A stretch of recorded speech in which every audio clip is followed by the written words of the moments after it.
Bonjour, c'est Gilles sur boursicoté.com. Voici l'analyse technique Forex et matières premières pour cette journée du mardi 12 août 2014. Commençons donc par la paire de devises euro-dollar, donc la paire de devises euro-dollar qui va dans le même sens que la veille. On a eu quasiment les mêmes extrêmes d'ailleurs, puisque donc pour hier, pour hier on est parti d'un peu plus bas.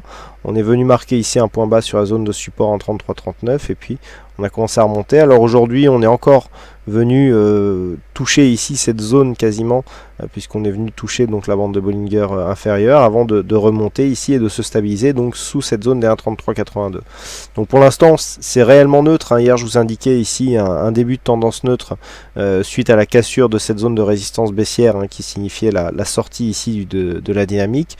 On vient vraiment sur ce schéma, quasiment double contact avec les bandes de Bollinger. On se stabilise autour de la moyenne mobile 20 exponentielle, juste sous une zone horizontale majeure, donc il n'y a vraiment pas grand chose à dire. D'ailleurs les indicateurs sont très mitigés, on est neutre sur les oscillateurs, et le MACD qui commençait à lancer un petit signal aussi est en train de s'inverser.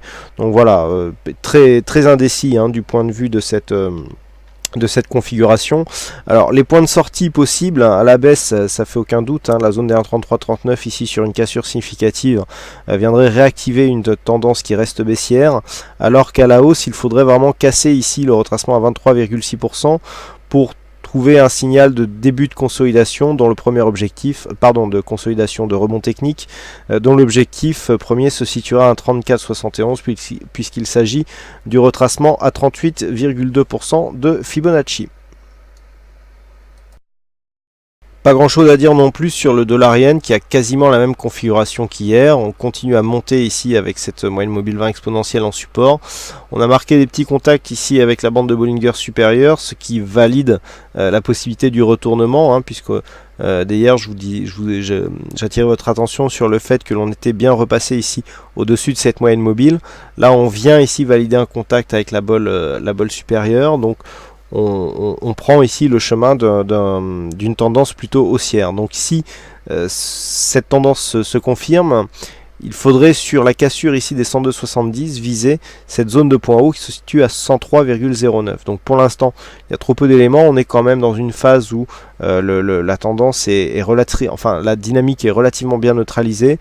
On a eu ici une petite cassure de cette zone de support qui finalement a avorté, et donc on est ici sur une phase de stabilisation. Alors on retrouve un tout petit peu de volatilité, les indicateurs semblent plutôt se réorienter à la hausse. D'ailleurs le fait que l'on se retourne ici à la hausse alors que le MACD se situe encore dans sa partie supérieure montre que si on part ici à la hausse, on sera quand même sous une bonne pression et qu'il y a de bonnes probabilités donc que l'on vienne ici tester cette zone de point haut.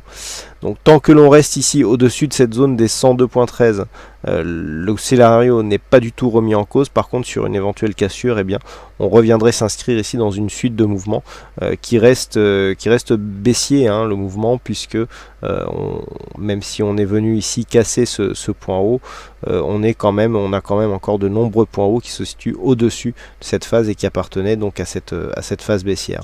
Donc à surveiller ici 102,13 et donc à la hausse le niveau à 102,71.